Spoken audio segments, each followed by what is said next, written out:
মৰমৰ ছাত্ৰ-ছাত্ৰীসকল আজি মই তোমালোকৰ ইংৰাজী পাঠ্যপুথিৰ লেসন 5 কাছাবিয়ংকা কবিতাটি অসমীয়াত বুজাই দিছোঁ।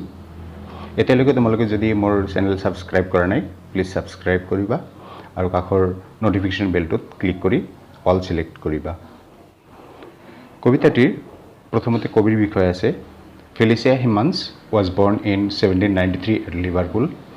ফেলিচিয়া হিমান্সৰ 1793 চনত লিভাৰপুলত জন্ম হৈছিল। She started writing poetry since childhood. তাই লৰালি কালৰ পৰাই কবিতা লিখা আৰম্ভ কৰিছিল and her first collection আৰু তাইৰ প্ৰথমটো কবিতা সংকলন poems contained the poems written between ages of 8 and 13. আৰু সেই poems নামৰ কবিতা সংকলনত যিবোৰ কবিতা আছিল সেইবোৰ তাইৰ 8 পৰা 13 বছৰ বয়সৰ মাজত লিখিছিল। She wrote poetry about nature, childhood, travels and heroic stories. তাই যিবোৰ বিষয়ৰ ওপৰত কবিতা লিখিছিল সেইবোৰ আছিল প্ৰকৃতি, লৰালিকাল, ভ্ৰমণ আৰু বীৰত্বপূৰ্ণ কাহিনী। From 1816 to 1834 she published 24 volumes of poetry. 1816 চনৰ পৰা 1834 চনলৈ তাই 24টা কবিতা সংকলন প্ৰকাশ কৰিছিল and became a very popular poet আৰু বৰ জনপ্ৰিয় কবি হৈ পৰিছিল। She died in 1835. তাইৰ মৃত্যু হৈছিল 1835 চনত। এতিয়া মূল কবিতাটো লৈ আহো। The boy stood on the burning deck. ল'ৰাজন সেই জাহাজৰ ওপৰত চাল নথকা মুকলি ঠাই যাক ডেক বুলি কোৱা হয় সেই জ্বলি থকা ডেকত থিয় হৈ আছিল ডেকৰ ওপৰত। Where all but him had fled. All but মানে তেওঁৰ বাহিৰে all but him মানে তেওঁৰ বাহিৰে আন সকলোবোৰ যি ঠাইৰ পৰা fled আঁতৰি গৈছিল। The flame that lit the battle's wreck. সেই অগ্নিশিখা যিয়ে সেই যুদ্ধৰ ভগ্নাৱশেষ ৰেক মানে ধ্বংস হোৱা ভগ্নাৱশেষ যি অগ্নিশিখাই জ্বলাইছিল Litt shone round him over the dead. সেই মৰা খবৰৰ ওপৰত তেওঁৰ চাৰিওফালে উজ্জ্বল হৈ আছিল। ইয়াতে যুদ্ধ জাহাজত জুই লাগিছে, মানুহবোৰ জ্বলিছে, তাৰ চাৰিওফালে কাছাবিয়ংকাৰ চাৰিওফালে জুই জ্বলি আছে অগ্নিশিখা। আৰু তেনেকুৱা অৱস্থাত সেই ডেকৰ ওপৰত কাছাবিয়ংকাই থিয় হৈ আছিল। Yet beautiful and bright he stood. তথাপিও সুন্দৰকৈ উজ্জ্বলভাৱে তেওঁ থিয় হৈ আছিল মানে ভয় নকৰাকৈ। As born to rule the storm. যেন তেওঁৰ জন্ম হৈছিল ধুমুহাক শাসন কৰিবলৈ। A creature of heroic blood. এই জীৱটো যেন বীৰত্বপূৰ্ণ তেজৰ আছিল। A proud though childlike form.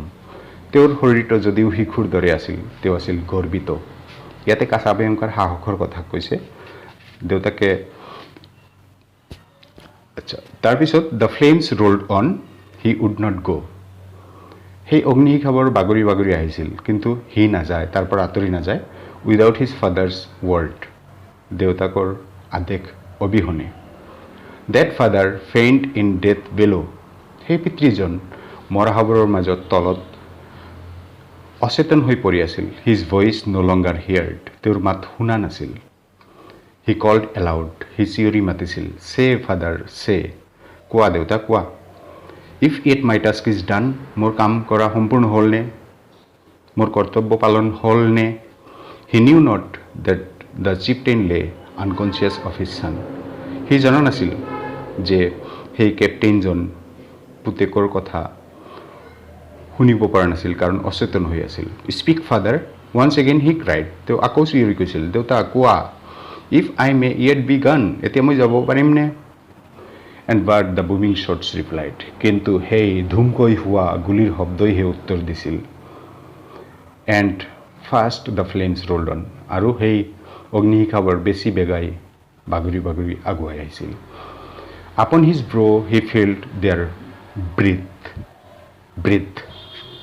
তেওঁৰ চিলাউৰিত সেই অগ্নিশিখাবোৰৰ নিশ্বাস অনুভৱ কৰিছিল। অগ্নিশিখাৰ নিশ্বাস মানে বতাহৰ নিচিনা লাগিছিল চিলাউৰিত। And in his waving hair. আৰু তেওঁৰ সেই ঢৌ খেলি থকা চুলিতো সেই অগ্নিশিখাবোৰ অনুভৱ কৰিছিল। And looked from that lone post of death. আৰু সেই মৰাহৰে ভৰা সেই অকলশৰীয়া ঠাইৰ পৰা সি চাইছিল। In still yet brave despair. যদিও হতাশাজনক অৱস্থাত সাহসী হৈ আছিল, সাহসী আছিল, হতাশাজনক অৱস্থাত আছিল, তথাপিও সি স্থিৰ হৈ আছিল। And shouted but once more aloud, আৰু এবাৰ উচ্চস্বৰে চিঞৰিছিল, my father must I stay, দেউতা মই থাকিব লাগিবই নে ইয়াত। While over him fast through sail and shroud, যি সময়ত তেওঁৰ ওপৰেদি বৰ বেগাই সেই পাল আৰু পালবন্ধাৰ ৰছীৰ মাজেৰে দ্য ৰিডিং ফায়াৰ্ছ মেড ৱে, সেই ঘূৰি ঘূৰি মালাৰ দৰে আহি থকা জুইবোৰে বাট উলিয়াই লৈছিল। অৰ্থাৎ সেই পাল আৰু পালবন্ধা ৰছী শ্ৰণ্ড এইবোৰতো জুই লাগিছিল। They wrapped the ship in splendour wild, wrap মানে মেৰিয়াই পেলাইছিল, মেৰিয়াই লৈছিল সেই অগ্নিশিখাবোৰে জাহাজখন। স্প্লেণ্ডাৰ মানে উজ্জ্বল হৈ গৈছিল, ৱাইল্ড মানে আহৰিক, জংগলী, মানে অত্যন্ত উজ্জ্বল হৈ পৰিছিল অগ্নিশিখাবোৰৰ দ্বাৰা, যি গোটেই জাহাজখনক আৱৰি ধৰিছিল। দে কট দ্য ফ্লেগ অন হাই, সু উচ্চতাত থকা সেই পতাকাটো জুই লাগিছিল। And streamed above the gallant child, gallant মানে বীৰ, সেই বীৰ শিশুটিৰ ওপৰেদি ষ্ট্ৰীমড বৈ গৈছিল, like banners in the sky, আকাশত উৰি থকা বেনাৰৰ দৰে।